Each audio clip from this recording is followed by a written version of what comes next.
Kyle Tucker trade. So who is this guy and where could he be playing this season? During our recent trip to spring training, we were working to get those answers. A lot of change in a very little amount of time. How have you been dealing with all this? Well, it's actually been easier because I actually live in West Palm Beach, so the transition has been obviously easier than normal. Coming to a winning culture, it's like everybody wants the same goal. You just want to win the big ship. So it's been easy. It's been easy. But being new, you got a real taste of the business side of professional baseball 1 year in with the Cubs, and then you got traded. So what was that like? I imagine you were probably shocked given that they just selected you. Yeah, I was definitely shocked. Honestly, I didn't know it was possible. But like you said, it's a business. So once I got that call from Carter Hawkins telling me they traded me to the Astros, I was like, okay, I'm home now. And the Astros are thrilled to have Cam, providing the organization with a much-needed upper echelon prospect. I think he's got a chance to be an aircraft carrier Who should be ready sooner rather than later. During our time at spring training, Cam doing mostly infield drills, outfitted with a vest which tracks his heart rate, physical exertion, and movement.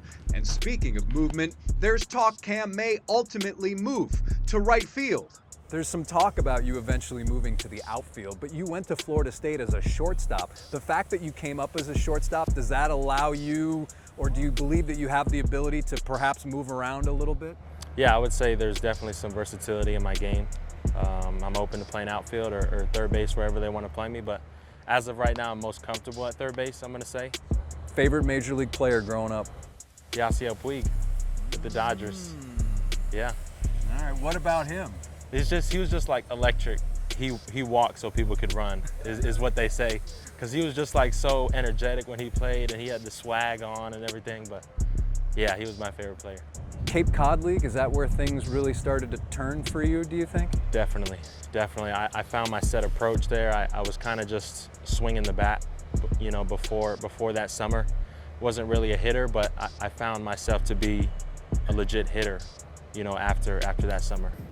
Astros manager Joe Espada declining No, it's just not good to say which big leaguer he sees in Cam. especially when you just been like 3 or 4 days with someone. Nor could he say where Cam may start this season in the minor leagues. How you perform is where you'll go, but are you envisioning starting in Double-A because you ended there last year? Yeah, I would assume so. Hopefully, I get to show off a little bit, and show what I got to start maybe a little higher. But regardless, I feel like I'll be somewhere in Texas. That's a good answer. Yeah. That's a good answer. And I imagine keeping a low profile in your first big league camp, that's the goal? Yeah, 100%. I'm open ears. I'm a sponge right now. I'm learning so much, like from base running to fielding, hitting even, and I'm just learning so much. So I'm listening to everybody, see what they have to say, and just moving forward from there. Well, I apologize right now that we're drawing attention to you as you try to keep a low profile. No, you're good. You're good. And despite living nearby, Cam had only been to the ballpark of the Palm Beaches once for a Nationals game. The main reason, he was too busy playing baseball.